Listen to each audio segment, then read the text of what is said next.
Hello friends, this is Abhijain. Welcome to our YouTube channel Saraswati Vidya Pathshala. अगर आपने हमारे चैनल को सब्सक्राइब नहीं किया है तो सब्सक्राइब करें और बेल आइकन को प्रेस करें ताकि आप हमारे लेटेस्ट वीडियो को देख सकें।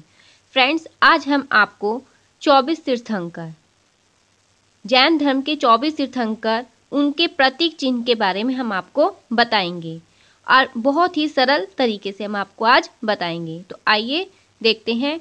सबसे पहले श्री ऋषभनाथ। ठीक है। ऋषभ मतलब वृषभ। वृषभ, तो वृषभ को हम क्या बोलते हैं? बैल। वृषभ को हम क्या बोलते हैं? बैल। ऋषभ से क्या बना? वृषभ। वृषभ को क्या बोलते हैं? बैल। वृषभ का अर्थ है बैल। तो ऋषभनाथ का प्रतीक चिन्ह जो है वो है बैल। ठीक है। अब ऋषभनाथ का दूसरा नाम आदिनाथ भी है। ठीक है। ऋषभनाथ का दूसरा नाम आदिनाथ भी है। अब आते हैं अजितनाथ। ठीक, अजितनाथ, जीत, इसमें शब्द है जीत। अब हम बात करते हैं बल की। बल सबसे ज़्यादा हाथी में होता है और हाथी से अलावा किसी में भी बल नहीं होता, तो उसको जीतना मुश्किल है। तो जीत का संबंध हाथी से लगा देंगे हम। ठीक है। तो अजितनाथ का जो प्रतीक चिन्ह है, सिंबल है, वो हाथी है। ठीक। इसके बाद आते हैं श्री संभवनाथ। अब देखो, जीतने में बल में हाथी है और तेज चाल में घोड़ा है। तो बल में तो हाथी को जीतना मुश्किल है और तेज चाल में घोड़े को जीतना संभव नहीं है। तो ये दोनों क्या है? एक ही सीरीज में है, तो इसको आप इस तरीके से याद रख सकते हैं। ठीक है। इसके बाद आता है अभिनंदननाथ। अब नंदन, इसमें एक वर्ड है नंदन। ठीक है। नंदन के बाद अगर हम वन लगाते हैं, नंदन वन, तो एक वन का नाम है नंदन वन। ठीक है। अब नंदन वन में क्या होते हैं? वन में पेड़ होते हैं। ठीक है। और पेड़ों पर कौन कूदता है? बंदर। ठीक। तो अभिनंदन ना, तो अभिनंदन, नंदन से बना वन, नंदन वन, और वन में पेड़ होते हैं, पेड़ों पर कूदते हैं बंदर। ठीक है। तो अभिनंदननाथ जी का जो प्रतीक चिन्ह है वो क्या होगा? वो होगा बंदर। ठीक है। इसके बाद आते हैं सुमतिनाथ। मति, इसमें क्या है? मति। क्या लिखा हुआ है इसमें? यहाँ मति।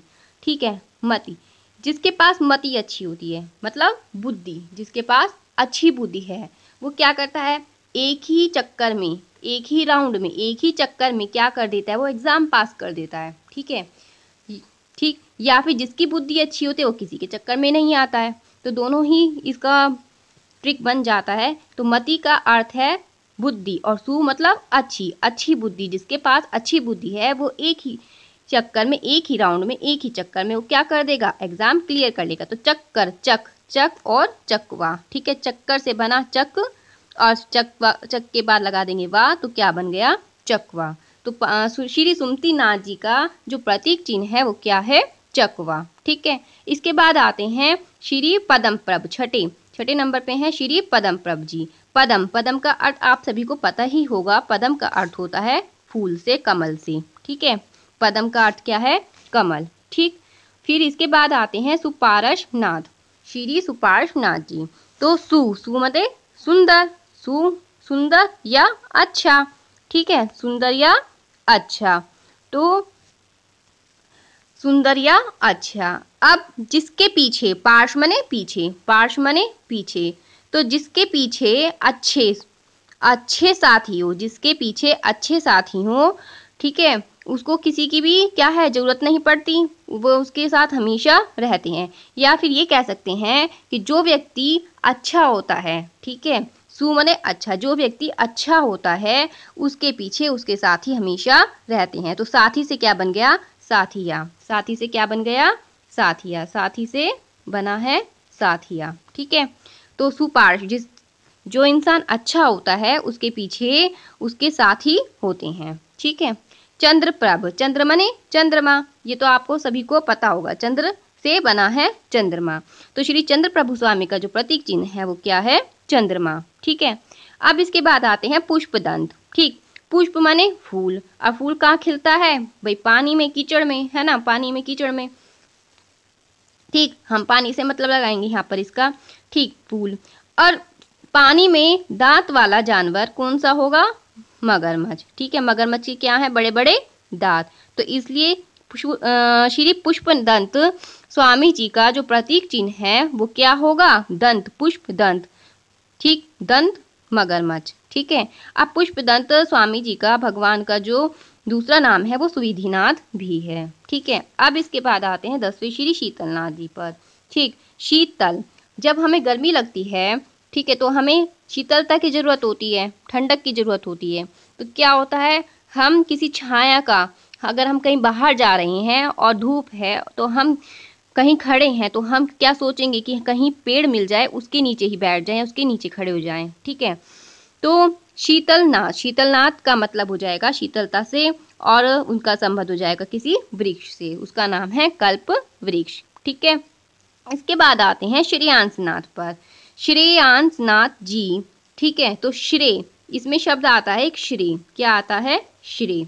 अब जो व्यक्ति अच्छा कार्य करेगा, ठीक है, उसको श्रेय जाएगा, ठीक, और जो व्यक्ति गंदा काम करेगा उसको कोई भी श्रेय नहीं जाएगा। तो इसलिए हमें क्या काम नहीं करना है? गंदा काम नहीं करना है। गंदा, गंदा से बना गैंडा, अगर हम गंदा काम करेंगे तो हमें श्रेय नहीं मिलेगा। तो श्रेयांसनाथ का संबंध किससे है? गंदा मतलब गैंडा, ठीक है। इसके बाद आते हैं हम वासु पूज्य पे। तो श्रेयांसनाथ जी का प्रतीक चिन्ह क्या हुआ? गेंडा। अब आते हैं वासु पूज्य जी पर, ठीक है। देखो, पूज्य, वासु पूज्य में क्या आता है? पूज्य, ठीक है। अब भगवान के लिए पूज्य, भगवान है ना, क्या है? गाय, ठीक। गाय क्या है? सबके लिए पूजनीय है, गाय सबके लिए पूजनीय है। और भैंसा, भैंस को कोई पूजता है? नहीं, तो इसका विपरीत क्या हो जाएगा? भैंसा। वासु पूज्य, वासु पूज्य भगवान का प्रतीक चिन्ह क्या है? भैंसा, ठीक है। इसके बाद आते हैं हम 13वें विमलनाथ जी पर। विमल, 13वें विमलनाथ जी पर, ठीक। तो विमल, विमल तेरा शुक्र है, ठीक है। विमल तेरा शुक्र है, शुक्र, शुक्र, शुक्र है, ठीक है, तेरा शुक्र है क्या? कि तू अनंत, अनंत कांटों वाली, जिसके कांटे जैसे बाल हैं उससे से ही से तू बच गया, ठीक है। अनंत कांटे जैसे बालों वाली से ही से बच गया। विमल तेरा शुक्र है कि तू अनंत कांटों जैसे बालों वाली से ही से बच गया, ठीक है। तो अब इसमें शुक्र, शुक्र से बना शुकर, ठीक है, शुक्र से बना शुकर। तो विमलनाथ का प्रतीक चिन्ह क्या हो गया? शुकर। और अनंतनाथ, अनंतनाथ का प्रतीक चिन्ह क्या हो गया? अनंत कांटे वाले बालों वाली, ठीक है, जिसके बहुत सारे बाल हैं, वो कैसे कैसे हैं? कांटे जैसे। तो वो कौन है? सेही, ठीक। अनंतनाथ जी का प्रतीक चिन्ह है सेही। इसके बाद आते हैं धर्मनाथ, 15वें श्री धर्मनाथ जी, ठीक है। अब जो व्यक्ति धर्म कर्म के कामों में लगा रहता है, या जो व्यक्ति अच्छे रास्ते पर चलता है, ठीक है, जो व्यक्ति अच्छे रास्ते पर चलता है उसको कभी भी क्या नहीं मिलता? दंड नहीं मिलता। क्योंकि दंड किसको मिलेगा? जो गलत काम करेगा। तो अच्छे काम कौन करेगा? जो धार्मिक होगा, ठीक है। तो धर्म का संबंध किससे हो गया यहाँ पर? दंड से, ठीक है। तो दंड, वज्र, दंड, ठीक है।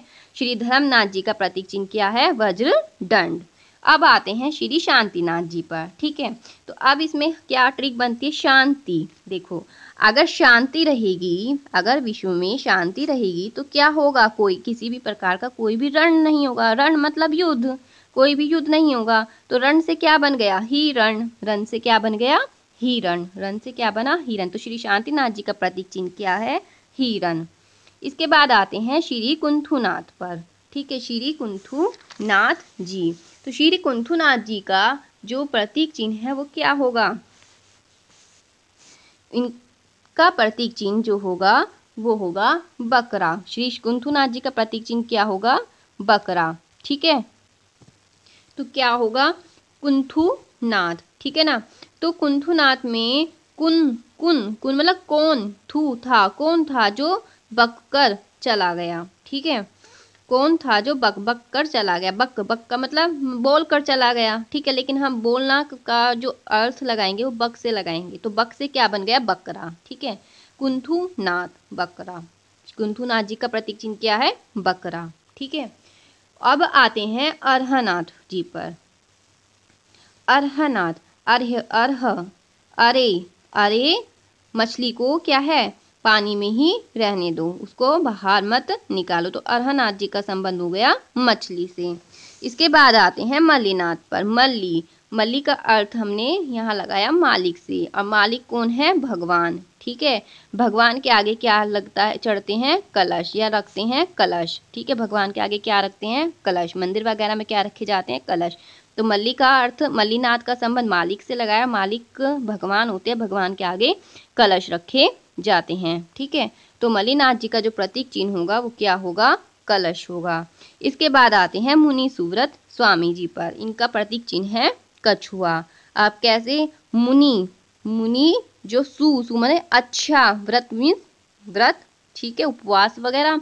तो मुनि जो है वे कैसा व्रत का पालन करते हैं? अच्छे व्रत का पालन करते हैं। और उसमें क्या करते हैं? वे कछु भी नहीं खाते। कछु मतलब कुछ भी नहीं खाते। तो कछु याद रखेंगे। तो जो मुनि होते हैं वो अच्छे व्रत का पालन करते हैं और वे कछु भी नहीं खाते, कुछ भी नहीं खाते। तो कछु मतलब कछुआ।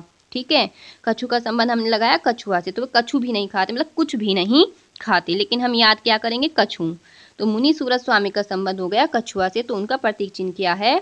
कछुआ। ठीक है, इसके बाद आते हैं नमीनाथ पर। नमी का अर्थ हो गया नम स्थान। ठीक है, नम स्थान में क्या होगा? मिट्टी वगैरह रहती है। ठीक है, तो वहाँ पर क्या उगते हैं? फूल। ठीक है, तो अब फूल जो होगा, फूल में हम लगाएंगे कमल को। ठीक है, और वो कमल कौन से रंग का होगा? जैसे इसमें नय से शब्द है तो नय से ही होगा नील कमल, नीले रंग का होगा। ठीक है, इसके बाद आते हैं नेमीनाथ। नेमी को हम, नेमी शब्द को हम नेम से लगाएंगे, नेम। ठीक है, तो अब मेरे नाम के क्या है? ढोल नगाड़े बजने लगे, लेकिन हम यहाँ क्या करेंगे? यहाँ पर शंख बजाएंगे। ठीक है, तो मेरे नाम के क्या है? शंख बजने लगे, या उसके नाम के शंख बजने लगे। तो नेमी का अर्थ नेम से लगाएंगे। ठीक है, और इसका प्रतीक चिन्ह क्या बन जाएगा? नेमीनाथ जी का शंख। ठीक, अब आते हैं श्री पार्श्वनाथ स्वामी पर। श्री पार्श्वनाथ स्वामी जी का जो प्रतीक चिन्ह है वो सर्प है, जैसे कि पिक्चर में दिखाया गया है। इन भगवान के पीछे क्या बना हुआ है? सर्प बना हुआ है। ठीक है, तो पार्श्व माने पीछे, पीछे क्या? प्रतिमा के पीछे क्या बना हुआ है? सर्प। ठीक है, तो पार्श्वनाथ जी का जो प्रतीक चिन्ह होगा वो क्या होगा? सर्प। अब 24वें कौन से हैं? 24वें नंबर पे महावीर स्वामी हैं। ठीक है, तो महावीर, वीर जो बहुत ज्यादा बलवान होता है, वीर। ठीक है, अच्छा, अब जंगल का राजा कौन है? शेर है, और शेर भी बहुत बलशाली होता है। ठीक है, तो महावीर का संबंध हमने किससे लगा दिया? सिंह से। तो महावीर स्वामी का जो प्रतीक चिन्ह है वो क्या है? शेर, सिंह। फ्रेंड, यूजीसी नेट 2019 में क्वेश्चन पूछा गया था, मैचिंग में पूछा गया है ये। तो इसमें क्या पूछा गया है कि हमें मैच करना है। एक साइड हमें भगवान के नाम दे दिए गए हैं 24 तीर्थंकर में से 4 के, और एक साइड उनके हमें प्रतीक चिन्ह दे दिए गए हैं। तो अब हमें इनको क्या करना है? मैच करना है। तो अब जैसे मैंने आपको बताया था ऋषभनाथ, ऋषभ का संबंध हमने किससे लगाया था? वृषभ से लगाया था। ठीक है, वृषभ को हम क्या बोलते हैं? वृषभ एक संस्कृत भाषा का शब्द है। इसको हम हिंदी में क्या बोलते हैं? बैल या सांड। ठीक है, तो ऋषभनाथ जी का संबंध किससे हो गया? सांड से हो गया। तो इनका प्रतीक चिन्ह क्या है? सांड है। ठीक है, पार्श्वनाथ। अब पार्श्वनाथ जी का मैंने क्या बताया था? एक प्रतिमा दिखाई थी आपको मैंने पिक्चर में, तो उनके पीछे क्या बना हुआ? पार्श्व पीछे क्या बना हुआ था? उनके पीछे सर्प बना हुआ था। तो पार्श्वनाथ जी का संबंध किससे हो गया? सांप से हो गया। ठीक है, उनका प्रतीक चिन्ह क्या है? सांप है। महावीर जो वीर है, बहुत वीर है, वीरशाली है, बलशाली है। और जंगल में कौन रहता है? शेर रहता है, वो भी बहुत वीर होता है। ठीक है, तो महावीर का संबंध हमने किससे लगाया था? शेर से लगाया था। नेमीनाथ, मेरी नाम के क्या बजने लगे? ढोल नगाड़े, या मैंने कहा था शंख। ठीक है, तो नेम के क्या बजने लगे हैं? शंख, नाम के शंख। तो फ्रेंड्स, इस प्रकार से ये हमने मैच किया है।